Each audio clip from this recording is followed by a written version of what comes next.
Hey, have you ever dived into the world of hair replacement systems? It's like a maze. There's Totally. so much to consider beyond just hair color and style. Yeah, I've heard it's not just about the hair, but the base too, right? Exactly. And choosing between lace, mono, and thin skin bases can feel Mm-hmm. overwhelming. But once you know the differences, it's a game changer. All right, enlighten me. What's the deal with lace bases?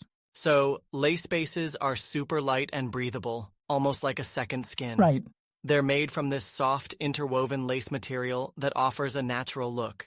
sounds comfortable, but are they durable? Well, that's where it gets interesting. Swiss lace, for instance, is incredibly thin and delicate, offers unmatched comfort and breathability, but it needs frequent replacements. Hmm. So not the most durable then? Exactly. But then there's French lace, which balances comfort, breathability, and durability. Okay. It's perfect for a natural hairline appearance. And what about lace fronts? Lace front hairpieces offer super-level realism, with lace at the front to conceal thinning hairlines. It gives Yeah, you more styling freedom. got it. So what's the story with mono bases? Mono bases are known for their impressive lifespan. If Mm-hmm. durability is your priority over the most natural look, mono's the way to go. Interesting. Are they comfortable? They're quite durable, but maybe a tad less breathable than lace. For example, the fine welded mono is super strong and can handle high hair densities.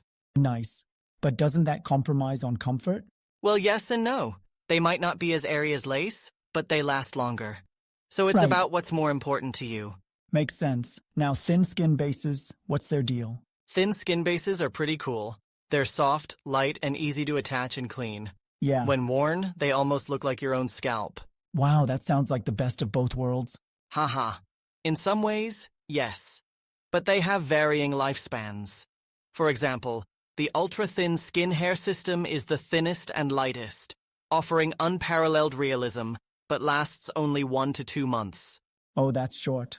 So you'd be replacing it often? Exactly. Then there's the super thin skin, which balances the natural look and durability, lasting around 2 to 3 months. And thin skin hair systems last 3 to 6 months. Interesting. So it's a trade-off between realism and durability again. Yep. It's kind of like choosing between a delicate silk shirt and a durable denim jacket. Haha, One right. looks and feels amazing, but needs more care. That's a great analogy. But what if someone wants the most durable option? Then the silicone skin hair system might be the way to go. It's the most durable, lasting around 6 to 12 months, but might be slightly less natural looking. Gotcha. You know, I think the balance is key. Maybe the French lace or the super thin skin could be ideal. Exactly. It all depends on your lifestyle and what's important to you. Right. But aren't there any options that offer both high durability and a natural look? Well, every base has its strengths, but it's tough to have it all. Hmm.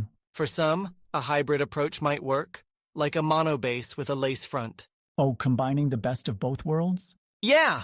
You get the durability of mono and the natural hairline of lace. That's clever. But wouldn't that complicate maintenance?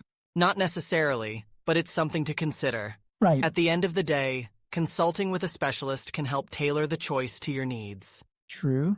I guess it's not a decision to make lightly. Exactly. After all, it's about regaining confidence and feeling like yourself. Absolutely. Thanks for the breakdown. I feel much more informed now. Anytime. Yeah. Remember, there's no one-size-fits-all answer. It's all about what suits you best. Well, maybe it's time to book a consultation and figure out what's right for me. Great idea. And don't forget, the right choice can make all the difference. Definitely.